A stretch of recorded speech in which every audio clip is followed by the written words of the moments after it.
Ladies, want the finest in hair care services? Then come to Diva Hair in Pond Extension, Basse-Terre.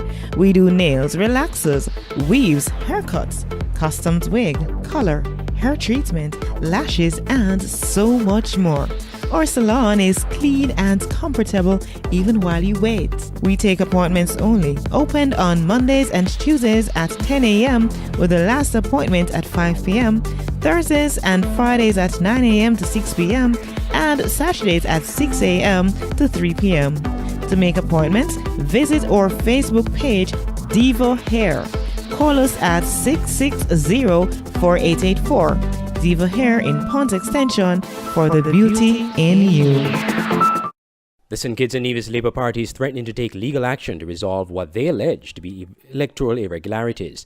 Chairperson of the Labour Party, Marcella Librad, said at a press conference on Wednesday at the COI building that the Electoral Office has refused to publish monthly electoral lists as required by law. And so what is happening there is that people's names are being taken off, removed from the list. They're being taken off from the list without their knowledge. And by the time they go in there, into the electoral office, they're telling them, okay, go and re-register. So it seems to be a little ploy. Take off your name, and then if you go, you say, okay, go and re-register. This just cannot be right. And so we must act and act now on these matters. There's so much illegal practices going on at that electoral office. Many months, revised monthly lists are not posted in breach of the law. Transfers are not posted. Even persons whose names are removed, that should be published. That is not done. The Labour MP also argued that the Attorney General, who is the minister responsible for election matters, is in a conflict of interest situation. She claims because of his position, he cannot fairly advise the government on electoral disputes.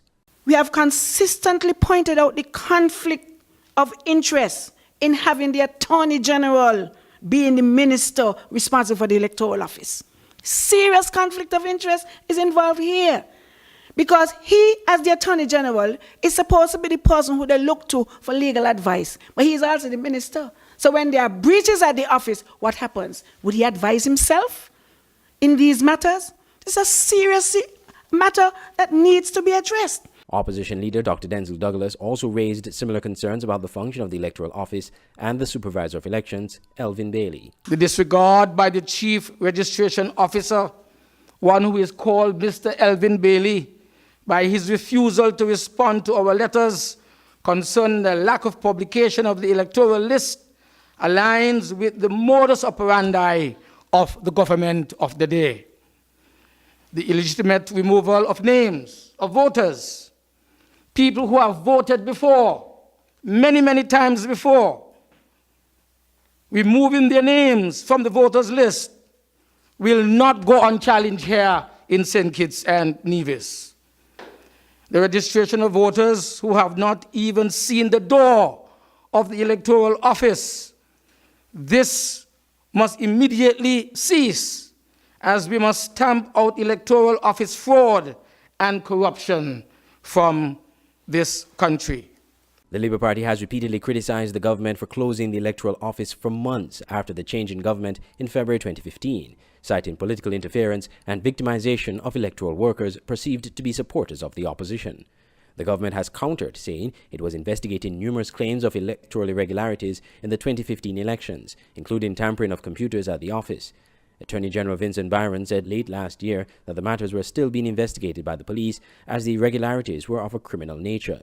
In December, police arrested former Supervisor of Elections Wingrove George and charged him with 2 felony counts of misconduct in public office. He was granted bail for $50,000 with 2 sureties. Andre Huey, SKN Newsline.